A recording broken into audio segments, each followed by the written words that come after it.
being here to be a part of this with us. This is a North American missions event that we're putting on, and it's going to be focused on what I like to call community ministries and making an impact in the areas that are connected around your church and the cities you're connected to. And we're also going to be talking about how to promote those things and shine a light on your church a little bit to your community. And I'm just so excited for what we have going today, and I just want to let you know that you guys make this happen, and you guys being here today is the reason why that we're putting this on. So many blessings to you. Thank you so much once again for showing up. I had the privilege for about 3.5 to 4 years to be in Tulsa, Oklahoma with Brother Jokey and Sister Kluth here, and I got to watch firsthand their unique approach to ministering in their communities and promoting their church. And I got to see a lot of incredible things happen. I got to watch them start a 12-step. I got to watch them start many different homeless ministries and blanket drives and sock drives and water drives. That's down south. If you didn't know this, in Oklahoma compared to Minnesota, it does get very hot. And they wouldn't do so much hot cocoa drives, but there's a lot of water drives in the middle of the summer where we would go out many times, sometimes many times a week, and go pass out water bottles to people. And I got to watch Brother Jokey's passion and heart for just reaching and impacting the lives around him. He has many years of experience, and I'm so excited for what he's going to bring and his daughter's going to bring today. So, Brother Jokey, why don't you come and speak to us this morning? Thank you. Thank you so much. Thank you, Brother Taylor, and what a privilege to be in Minnesota, my home state. Born and raised in Duluth. Brother Merrick is my home pastor, and so what a privilege to be back. I feel at home when I'm here. I don't even know where to start. Brother and Sister Taylor, thank you so much. Aren't they the best? Hallelujah. We hated to lose them when they left Tulsa, but we knew that they were going to come back to Minnesota and make a huge difference. And I can, from what I've heard, they are making a big difference. And so God bless Brother and Sister Taylor, serving in all kinds of different capacities here in this great district. And Brother Taylor, I have no words. Thank you for the invitation to be back in my home state that I love so much. It's hard to live. I've been in Tulsa now or Oklahoma since 1991. I don't know, that's over 30 years, I think. I'm not very good at math, but I was an associate pastor for 26 and a half years, doing youth and second man, and then a little over 7 years ago, a church in downtown Tulsa, a well-established church. It was started in the 50s, but the previous pastor, who's a wonderful man, Brother and Sister Taylor know him well, Brother Bass, he pastored that church for 61 years. And he finally retired when he was 86, but that wasn't really his intentions.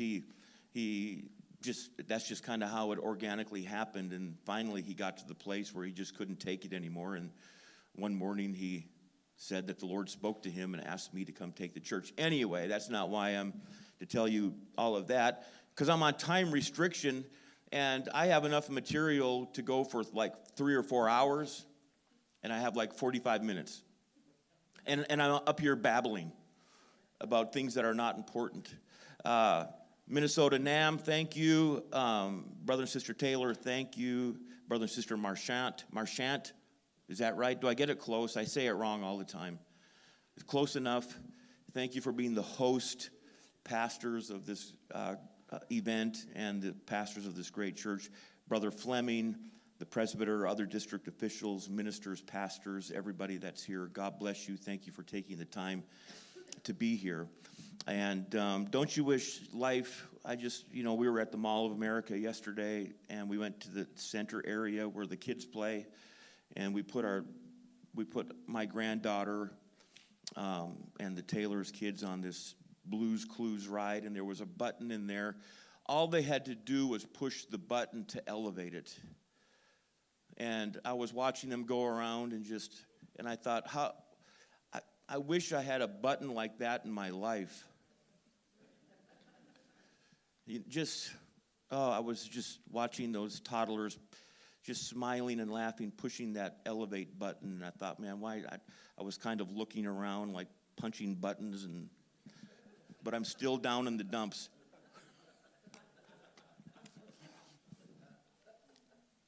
But I'm happy to be here. Great to be with my daughter, Annika, who's an incredible minister herself. She's going to be presenting on social media and ministry. As far as I'm concerned, she's an authority in that subject. She's probably the best that I've seen do that. And there are people sitting on our church chairs today strictly only because of social media. And she's very, very, very good at it. She's got all this knowledge in her mind, lots of knowledge in her mind, but this is the first time that she's been asked to present. So, but she's going to do great because she does good at everything she does. And so I need to present to you a concept, a general idea. I know Brother Taylor mentioned some things we do downtown.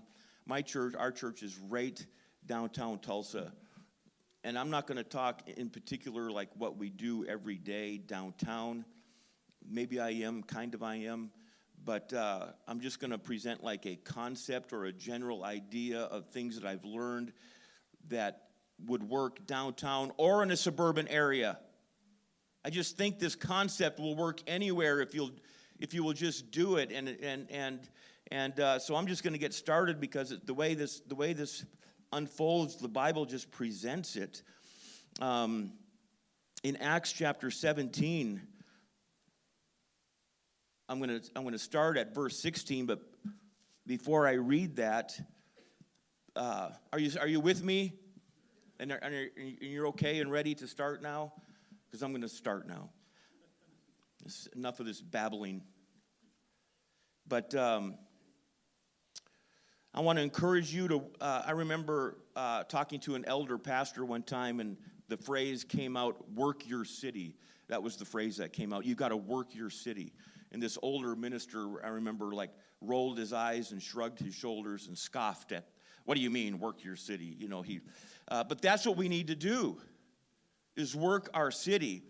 Networking, getting involved, attending things, being civic-minded, being community-minded, volunteering, homeless shelters, county jails, becoming a chaplain. It doesn't take much to be a chaplain. Is there anybody here that's a chaplain? That's wonderful. You're a chaplain in your town? So am I.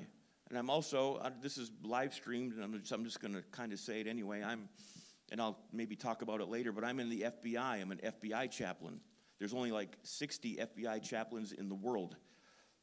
And that opens lots of doors for me.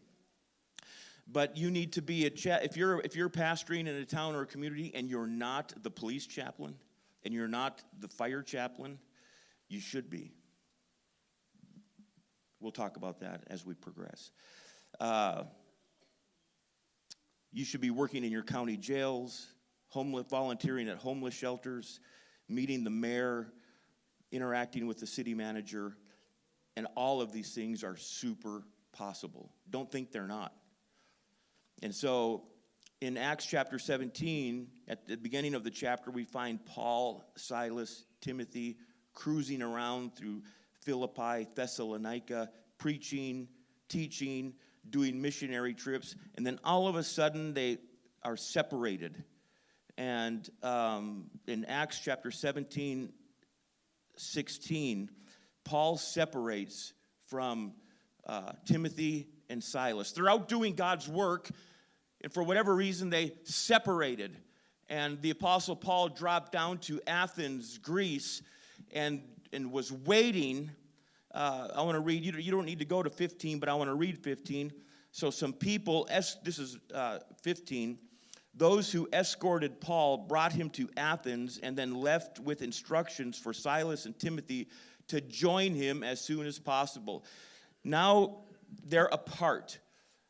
Silas and Timothy are probably not too far away, but here's Paul waking up one morning in the city of Athens.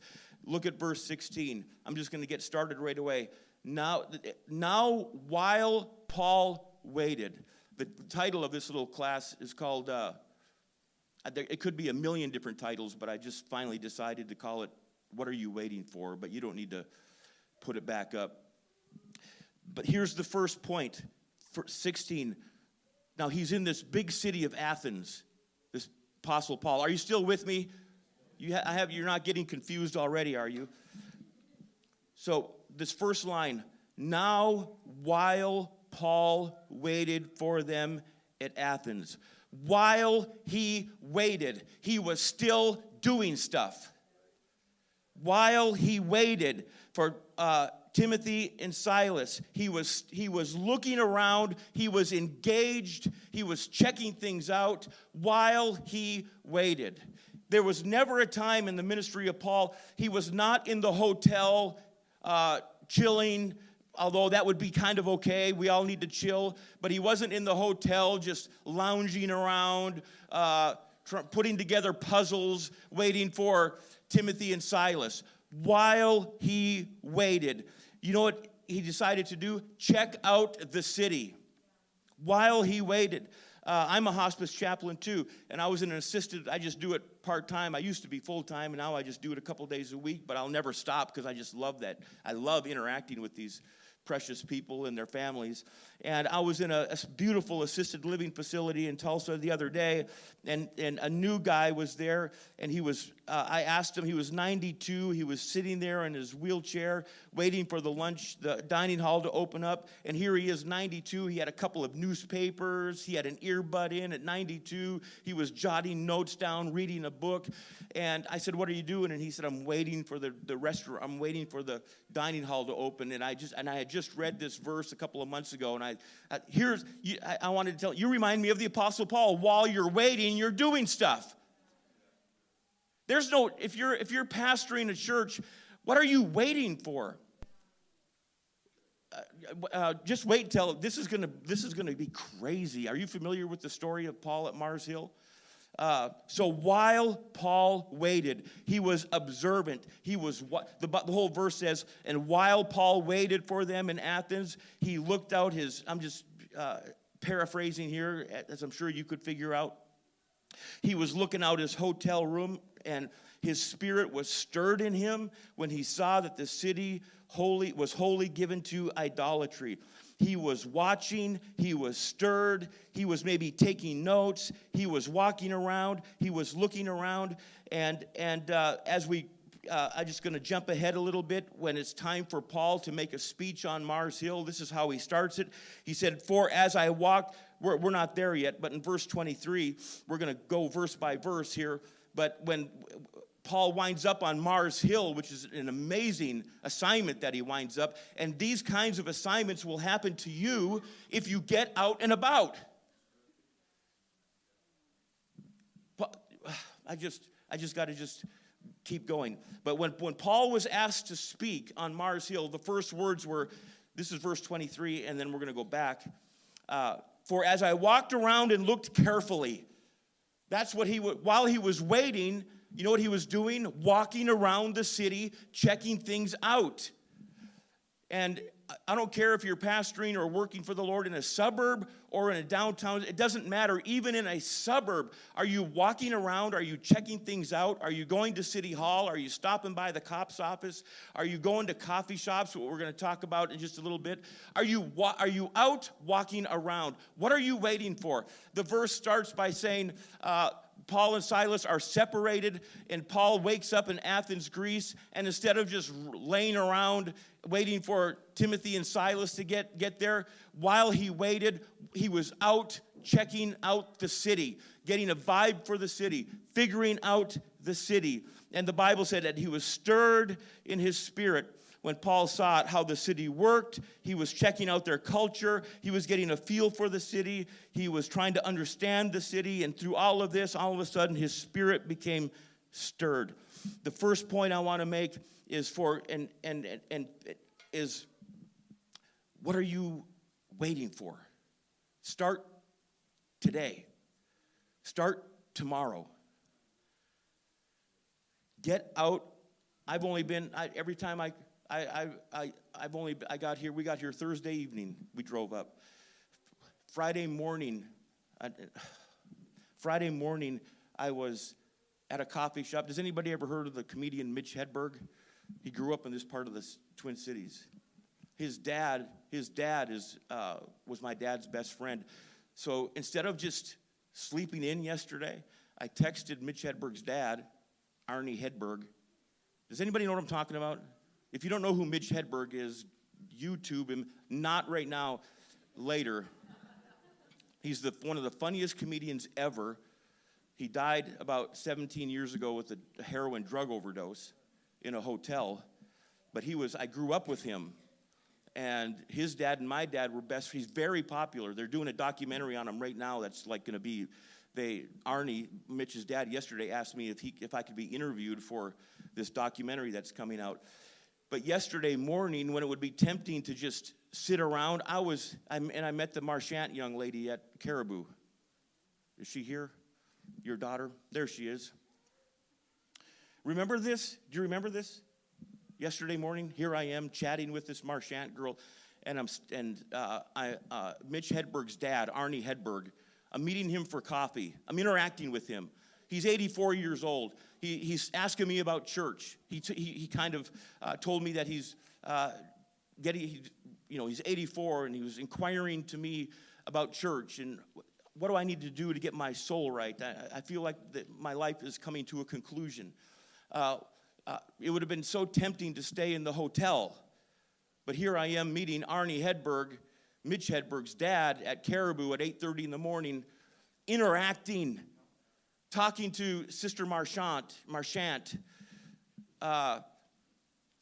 just stuff like that. I wish I had like 4 hours, but so what are you waiting for? What are you waiting for? So continue. The next verse, Acts 17:17. First, 17:16. Now while Paul waited. While he waited, he was walking around, checking things out, not sleeping in, not just working on a crossword puzzle in his hotel room. He was out on the streets, meeting, interacting, doing things. Then look what's happened. The next verse, Acts 17:17. He's in 16. The whole city is full of idolatry. Verse 17. Therefore disputed he in the synagogue with the Jews and with the devout persons, and in the market daily with them that met with him. Here's the NIV. It's a little bit more understandable. So basically, essentially, Paul now here's the NIV. So he reasoned in the synagogue with both Jews and God-fearing Greeks, as well as in the market. Look at this. Day by day. Look at this next line. With those who happened to be there. Do you have the NIV? Is that the NIV? With those who happened to. So this is what I want to talk. He goes to the synagogue. He's interacting with Jews and devout persons. Remember, he's not. Where is he not? He's not laying around in the hotel room. While he's still waiting for Paul and Silas. He's just waiting for them. Hey, Paul, what are you doing while you're waiting? Man, I am, you know what I'm doing? I'm walking around, I'm checking things out, I'm getting a feel for the city, I'm going to the synagogue and interacting with people. And then, this is my favorite part, as well as the marketplace, day by day, with those who happened to be there. You know what I love about, the market, you know what the marketplace is in 2024? It's Caribou Coffee. You know what the marketplace is? And it's a bookstore. I would even say stuff like this. It's college universities. It's lecture halls. But let's just, for the sake of time, let's just talk about coffee shops. You know what coffee shops are? Coffee shops are a place where conversationalists go. Book readers. People that are open-minded and want to have a conversation. I can't tell you, I don't ever go into a coffee shop and walk out without engaging people in converse. Never have I ever done that. Just Sunday night, I think Annika's going to talk about it. At our church, we don't have Sunday night services like many of us are transitioning away from that. But that doesn't mean we're not doing anything on Sunday night. Sunday evening, we go to our favorite outdoor coffee shop in Tulsa, Utica Square, Starbucks. And sometimes 20, 30 of us are just all pressed in there drinking coffee and laughing and interacting and talking. But just this past Sunday night, Annika, I think, is going to mention it. I went in to get some more coffee, and I noticed two guys, maybe in their mid to late 20s, both of them sitting across from each other, big, fat Bibles. And I thought, they were both really cool-looking guys, too. They were, like, really cool. They, like, had cool haircuts and just, like, you know, really, they were like very handsome. And I got my coffee. I saw them through the window. I got my coffee, and I said, man, I'm going to go talk to those dudes, not because they're handsome, but check these guys out. They had notebooks. They had journals. They're not just a Bible, but big, fat Bibles. And I came out, and I said, man, what are you guys doing?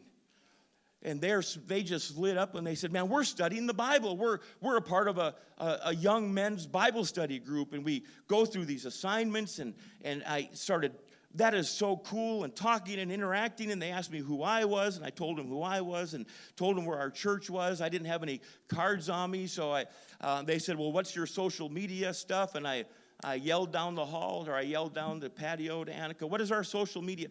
We have one of the best social medias in the world, and I know nothing about it. I don't even know. I'm not on social. I'm not on Facebook, social, Insta. I'm not on Insta. I'm one of the only people in the world who has never even signed up for Facebook. I tried back when it came out in like 93 or 94, I tried signing up and got confused and have it's never appealed to me. I'm not on Facebook. I had an Insta for a while, but it took so much of my time that I deleted the app. But it's important. And Annika's going to tell us about how important it was. But those dudes, they said, well, what's your Insta? And I told them, and they were like scrolling through our Insta, and they're like, this is, who's your social media director? This is great. We're going to be at your church Sunday. This just happened Sunday. I'm not going to be there tomorrow. I went back and sat down with our group of 30 people, and I said, those guys are so cool. Susie went down and talked to them. I said, those guys are so cool. They're going to be at church Sunday. And then I said, man, but I'm not going to be there. I said, for everybody, make sure and show them some love. But the marketplace. Here's Paul going to the marketplace, not just once a week, but daily. You need to find a coffee shop that you attend regularly. The coffee shop that I just cited to you, those baristas know me by name. Last summer, I was the customer. They have a blackboard out in front. I was the customer. I got pictures of it. I was the customer of the week for 2 weeks in a row. My name, right on the chalkboard, out on the sidewalk. Customer of the week, Greg Jokey. His go-to drink, a tall pike and a grande cup. Took pictures. We had pictures. I was kneeling down to this chalkboard with my picture. Those baristas in there, they know me by name. It's gotten to the point when they see me coming, I walk in, and it's my tall pike and a grande cup, and I like it that way just for the room, the extra room. Walking room. I don't put milk in it. I just like it for the room, so I don't spill. And a tall pike and a grande cup. I walk into that particular Starbucks. Those girls, Greg, your coffee is here. It's already there. They know me by name. The people that I've made so many friends at this coffee shop. We just interact with each other, talk, laugh, goof around. You know what that is? It's the marketplace. You don't know, and I love this verse. Here's Paul going to the marketplace day by day with those who just happen to be there. Here's a quick funny story. And I'm just not, you're going to have to I'll pay my way to come back. Because I could talk for 6 hours. What was I going to say? What was I talking about?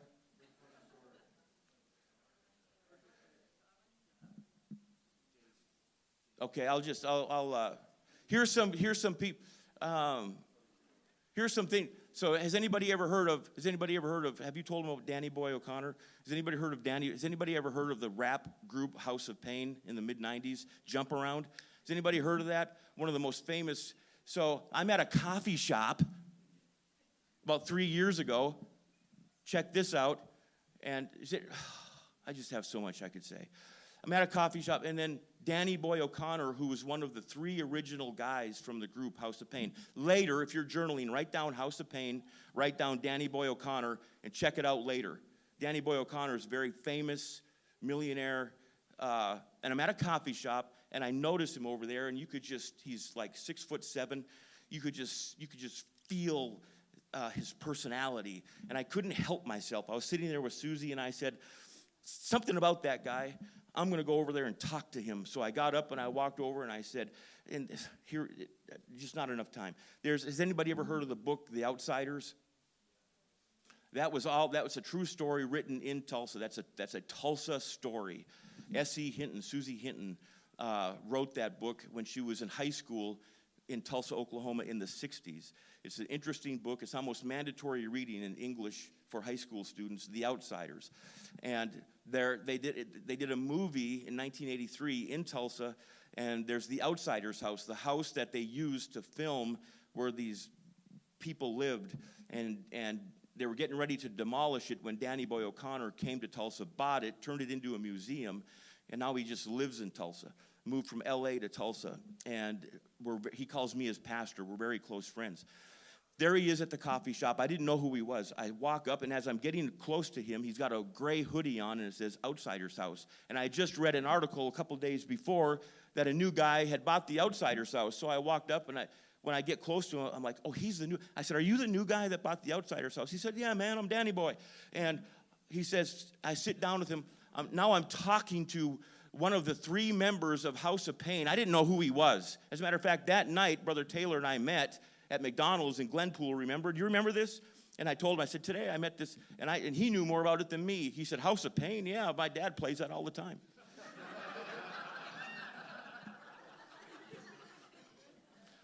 And he's a celebrity. And now, and he calls me his pastor. I baptized him in Jesus' name a couple of months ago. I got pictures of it.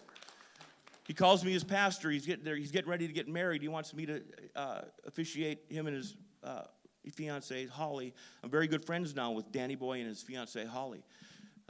We do lots of stuff together. They help us serve at a homeless shelter. We serve at a homeless shelter once a quarter, and he wants to give back to the community. So it's in 2 weeks, we're doing it again. Danny Boy and Holly will be there serving. The Tulsa Chief of Police, Wendell Franklin, very good friend of mine. The Tulsa PD Chief of Police. We meet for coffee all the time. Different judges. Something just happened a couple of weeks ago. And what time do I need to be done? Seriously? Okay. So there's a famous musician in the 70s named Leon Russell. He bought an old church in downtown Tulsa, converted it into a studio. It's called the Church Studio. It's unbelievable. It's so cool. And just a few weeks ago, I had never been in there, and I dropped in to check out the Church Studio. And it's beyond words to describe this church. Just an unbelievable tour and facility. When it was over, it empties into the gift shop. And the lady that was like volunteering in the gift shop, her name is, you can Google her, Teresa Knox, Tulsa. Google Teresa Knox, Tulsa. She's a many, many times over multimillionaire, and she's only 55 years old, 3 years younger than me. She started all these schools, and here she is working the gift shop, volunteering, multimillionaire, 55, and she... I said, do you have this shirt in an extra large? And she said, let me check. And she came back and she said, no, I'm so sorry, but I promise we'll do better. And I'm thinking, you shouldn't even be volunteering today. You should be in the Caribbean, 55, many time over multimillionaire. She owns the Church Studio and every building on that block. Very, very wealthy. And I said, do you know Danny Boy O'Connor? And she said, oh, Danny Boy and I are really close. And I said, oh, I'm so glad I found you. And I started telling her I said, I pastor a church downtown. You're an advocate for downtown? And she said, I love downtown. Everything I do is downtown Tulsa. And I said, well, this is what we do. We serve the homeless. We do all these different things. We have 12-step programs. We're connected to all these sober living homes and so forth. And again, all these connections to sober living homes, I didn't even know they were there. But guess how we found them? By being out on the streets, interacting with people. That's how we found them. And now we're connected, sponsoring people. Check this out, people are coming. We got several sober living homes. The main one is called Exodus House. People come out of prison in the sober living home, and then we sponsor them. We got a new one. Just yesterday, I was on the phone. We got a new guy. He got out of prison yesterday. We take him a $50 gift card so they can get stuff at Walmart, hygiene things, to get situated at Exodus House. And then guess what? They have to come to church. They have to. How would you like to have people they have to come to church? How would you like that? On the way to church, I tell Susie, well, I know we'll at least have the 6 or 7 people from the Exodus House. Because if they don't go, they got to go back to prison.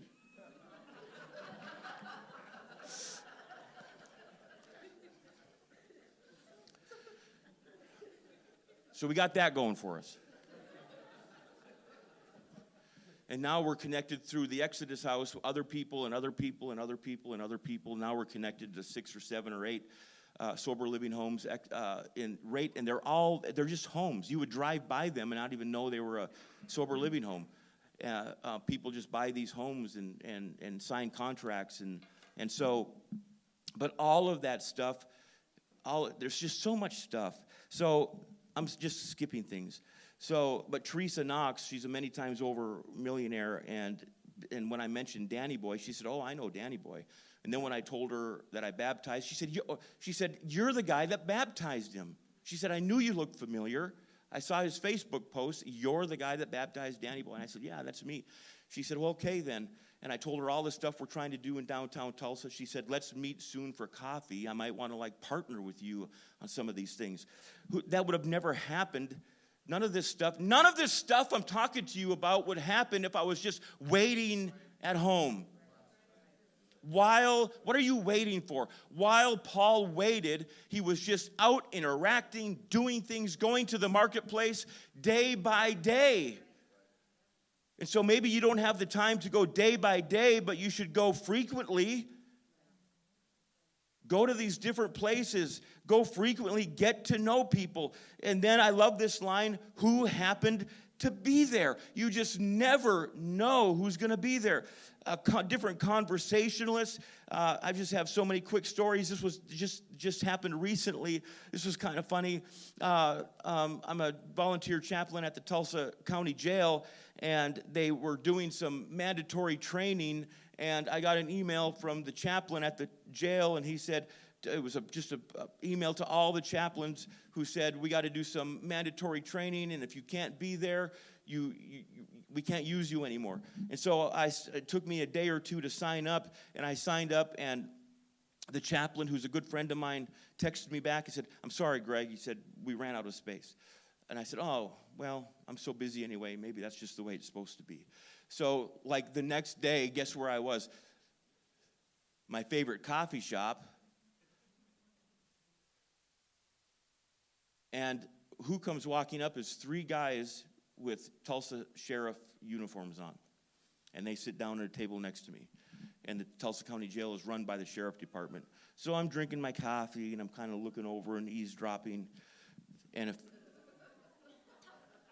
when the time was right, I said, hey, man, are you guys connected with the jail? Or are you patrolmen? He said, no, we're jail guys. I said, can you help me? Remember this line? Those who happen to be there. I said, can you help me? I said, Smiley, that's the name of the full-time chaplain at the jail. I said, that's a cool name, Smiley. I said, Smiley texted me a couple of days ago and said I needed to get in on this extra training. When I emailed him back, he said there was no more seats available. And I want to keep going in. And guess who one of the guys was that led the jail? He said, well, what's your name? And I told him, I said, man, I've been going in that jail for years. We pastor just up the road from it. We're super involved in downtown. We have 12-step programs, sober living homes. We're doing all this stuff. He said, give me your name. And I told him, he wrote it down. He said, I'll take care of it. The next day, I get an email from Smiley, and here's what it says. You're back on. You must have been praying.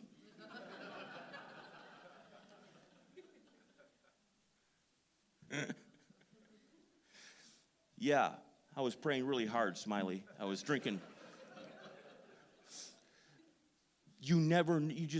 But here's the kind of people that go to coffee shops are like readers, conversationalists. You don't have to be afraid to strike up a conversation with somebody at a coffee shop. You want to know why? Because they're there hoping to talk to somebody too. I'm not making this up. People go to coffee shops to interact with other people. And if somebody does give you the cold shoulder, just move on to the next person. What book are you reading? Hey, what book are you reading? That's interesting. What's that book about? And all of a sudden you're closing the book you're reading and having a big long conversation, and all of a sudden they come to church 2 weeks later. Anyway, who happened to be there. There's this thing, so this is blowing my mind. I'm not even coming close to completing this stuff. But leading, there's at some FBI training, chaplain training, they talked about this. Sat through a lesson called leadings, Leadings, leadings. And that's what, you don't ever know what a leading is, where it's going to take you. In Paul's case, it took him to the top of Mars Hill by going to the marketplace day by day. It introduced him to these philosophers in Athens, and they took him, and we'll get to it I'm going to run out of time, but they took him to Mars Hill and asked him, think of it, the politicians, it's like being taken to the United States House of Representatives and put up front and said, tell us what you believe. That's what happened to Paul. And it wouldn't have happened if he was laying around in his hotel room. But while he was waiting, he's out turning over rocks. He's checking things out, checking out the culture of the place. And these leadings, these verses I'm reading to you for Paul, it led to a historic meeting between the intellectual, educated class of Athens, Greece. And we'll get to that in a minute. I'll talk fast. But do you know what? You don't ever know what a conversation is going to lead to. Leadings. Write that word down. Leadings.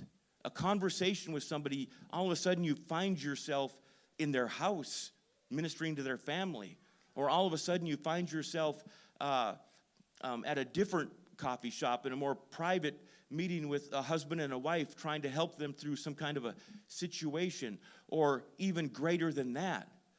I just, on a whim, 10 years ago, signed up for the FBI to be a chaplain. On a, just kind of even was laughing about it.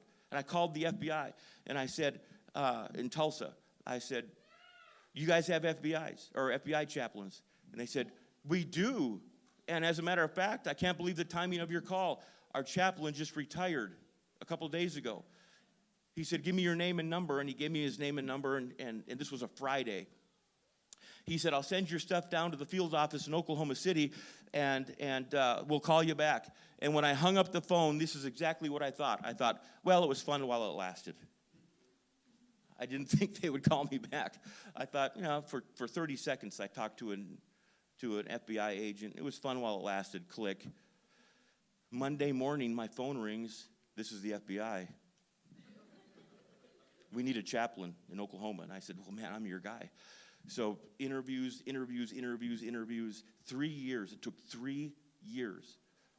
Three brutal years. The last 6 months, well, let me say this, the last 30 days, it got so, because FBI chaplains have to go through the same rigid background as field agents because I have security clearance. I've got my creds in my bag if anybody's doubting me. My FBI creds get me lots of places, and this is being field streamed or live streamed, and if the Bureau hears about it, please forgive me. I'm just teaching a class, but because I'm really not supposed to talk about it. But it's a part of my story. And so if an FBI agent needs to counsel, they trust me because I've been through all this training. So a leading, I make a phone call. Now I'm in the Bureau. You wouldn't believe the people I get to talk to, the places I get to go. They fly me to Washington, D.C. They fly me to Washington, D.C. I'm the only apostolic who's ever preached at the FBI Academy in Quantico.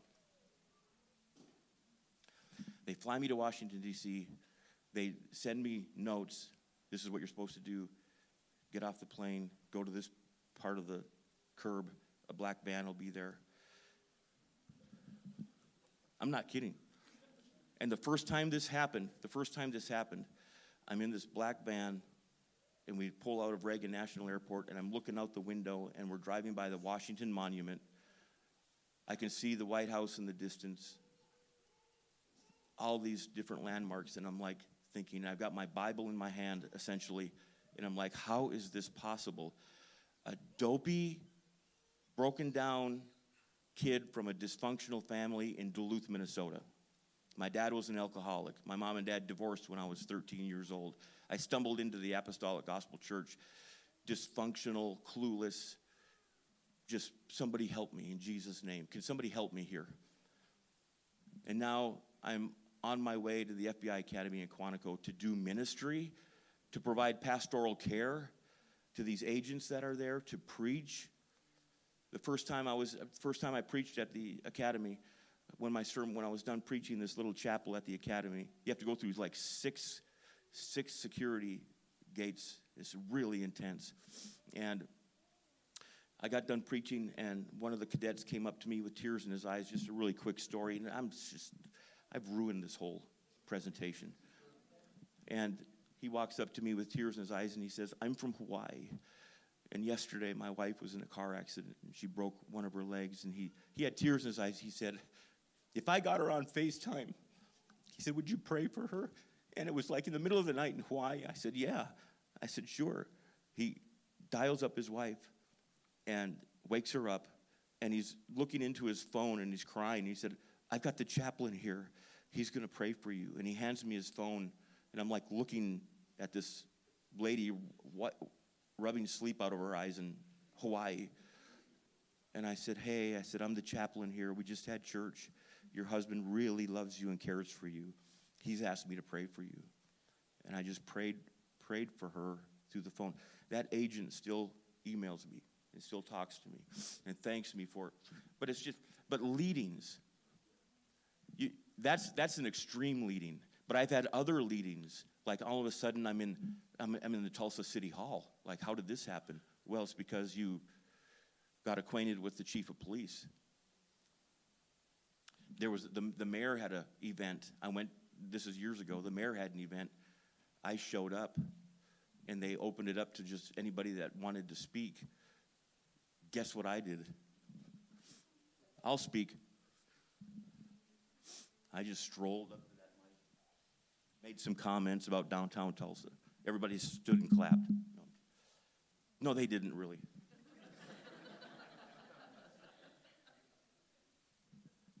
So I've only got through 2 points. While Paul waited, then he got the vibe for the city. Then he went to the marketplace day by day for those who happened to be there. Let's see what happens next. Guess who was there? Verse 18. Guess who happened to be there? A group of Epicurean and Stoic philosophers. Check that out. How cool would that be? Some philosophers. I would give anything later this evening to be at the Oakdale Caribou and bump into some philosophers. Now you're talking. That would be so cool. And it might happen someday. You know what? It might happen someday. And look what they were there. I'm reading the NIV. A group of Epicurean and Stoic philosophers. They began to debate with him. Some of them asked, "What is this babbler trying to say?" Others remarked, "He seems to be advocating foreign gods." They said this because Paul was preaching the good news about Jesus and the resurrection. The King James Version says, because he preached unto them Jesus and the resurrection. So here we go. Let's stop here for a second. So Paul does bump into some really cool people at the marketplace, philosophers. And I love the way he interacts with them. He just shares with them the good news. That's all we need to do. You don't need to come up with some complicated, fancy sermon. You don't need to just throw down on all this weird stuff. Just share with them the good news, the death, the burial, and the resurrection of Jesus. The Bible says they said this because Paul was preaching the good news. Look what Paul was preaching to the people at the marketplace every day. He was telling them just simply about the good news, about Jesus, and about the resurrection. That's all you need to tell people. It doesn't need to be complicated. Don't think, well, I don't have all the words to say. I don't know how to say it. I don't have all the words. Just tell them the good news. I've got good news for you. Jesus died for your sins, and he was resurrected. And share with them the new birth experience. There's so much more I could say, but I'm going to move on. So here's who he's dealing with. Epicureans and Stoic philosophers. They believed some really weird things. They believed like a bunch of New Age stuff. And guess what people in 2024 believe? A bunch of New Age stuff. I was at a Tulsa coffee shop the other day, and a guy sitting next to me was reading a book called Up from the Apes. And it said that the subtitle on his book, How Man Evolved, Amazing and New Discoveries Reveal the Secrets of Our Past, Up from the Apes. And I said, hey, man, tell me about your book. And he really believed it. It turned into an interesting discussion. And guess what I talked to him about? The good news, Jesus, and the resurrection. It didn't have to be complicated. So these Epicureans and Stoic philosophers believed in a bunch of weird New Age stuff. And people today, I was up in, I've got just a few more minutes. I'll just have to drive back up here sometime. But last February, my dad died almost 2 years ago, unexpectedly. And last February or January, my mom called and said that they sold the house, and anything that I wanted of Dad's, I needed to come up. So last February, I came up to Duluth, drove up, went to Duluth and got some of my dad's favorite sentimental things and took them back. And I stayed a couple days, and I went to a coffee shop in West Duluth that I'd never heard called Dovetail Coffee Shop. It was so weird, but I loved it. There was people in there. I had to write it down. There was real, legitimate New Age people. I had a conversation with one of them. They believed in spiritual energy, and they said it can be located in this coffee shop. They were talking about reincarnation, some philosophy called New Thought, UFO conspiracies, and tarot reading. And I had so much fun at that coffee shop. Dovetail, if you're ever in Duluth, go to Dovetail Coffee Shop in West Duluth. It was crazy. I even texted Justin Kimball. I said, have you ever been to Dovetail Coffee Shop in West Duluth? And he replied, he said, yeah, it's really weird. And you know what? Man has not come very far in 2,000 years. These philosophers that Paul encountered in the coffee shop at the marketplace of his age believed in stuff like this. But Paul had an answer for them, and this is where we're just going to have to stop. And sadly, it's the best part. Paul had an answer for these guys, and you know what? You have an answer. So it's a concept. I'm talking to you about just a concept. It'll work downtown. It'll work if you're not if you're pastoring a church in a suburban community, I know that they have a city hall. I know that they have a police department. I know that they got a fire department. I know they got a city manager or a mayor. And if you don't know their names, if you don't interact with them, if their phone numbers aren't in your phone, that's crazy to me. I've got our mayor's email address, personal email address. The chief of police and I meet for coffee once a month. The chief of police of Tulsa, not Oakdale.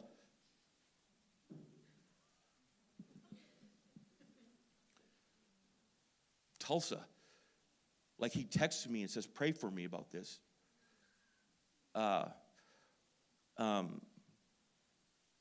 He'll text me and say, I just drove by your church. I want you to know I'm thinking about you, Greg, because our church is downtown, and he does a lot of it. Anyway, did any of this, before I turn it over to Brother, did any of this, because I still have like 2 hours, and the second half is even better than the first half, but I'm on time restriction.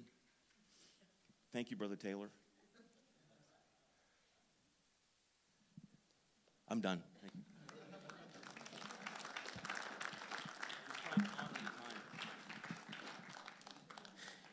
Thank you, Brother Jokey.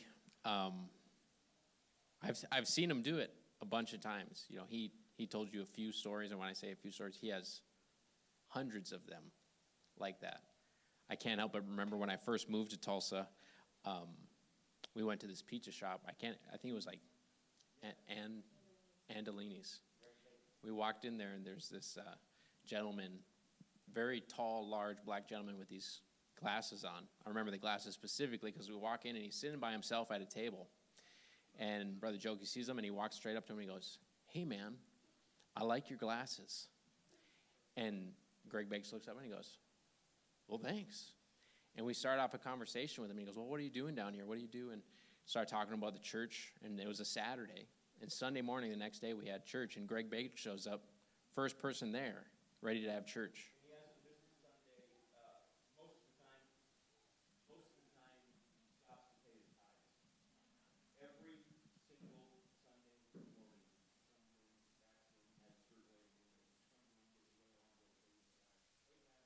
That was 3 years ago. Yeah. I would go to open the church on Sunday mornings. I'd be the first person there, and the second person there would be Greg Bates to pay his tithes. During the pandemic, we weren't having church. We had that drive-in church when the church was closed. But it's as simple as that. You know, we don't have a Section 2 North American Missions social media presence. You know, I'm thankful for Delaney. We've been able to promote stuff on the district page. But if you wanted to know what my goal for Section 2 is, you know, what we do, what I'm hoping to see accomplished is we help support our North American missionaries. But besides that, I want to find a way that we can get every churchgoer to get involved in North American missions. How do we do that? It's not so much that, hey, you have to go plant a church somewhere. That's a big thing to take on. Not a lot of people can accomplish that. But how can the average churchgoer be involved in North American missions? It's by doing this. What are you waiting for? By looking for those leadings. What are you doing in your neighborhood, in your community? Maybe you don't go to the coffee shop very often, but do you know who your neighbors are? I'm so thankful. My wife and I recently purchased a house in North St. Paul, and our neighborhood is super close together. And we do all sorts of neighborhood events, and we do you have, you know, for National Night Out, if your church isn't doing something and your neighborhood is doing something, you should go to it. It's so easy in the day and age that we live in to say no. But what if you said yes and just showed up there and got to talk to people and got to know people? He said exactly that. You have the answer that people are looking for.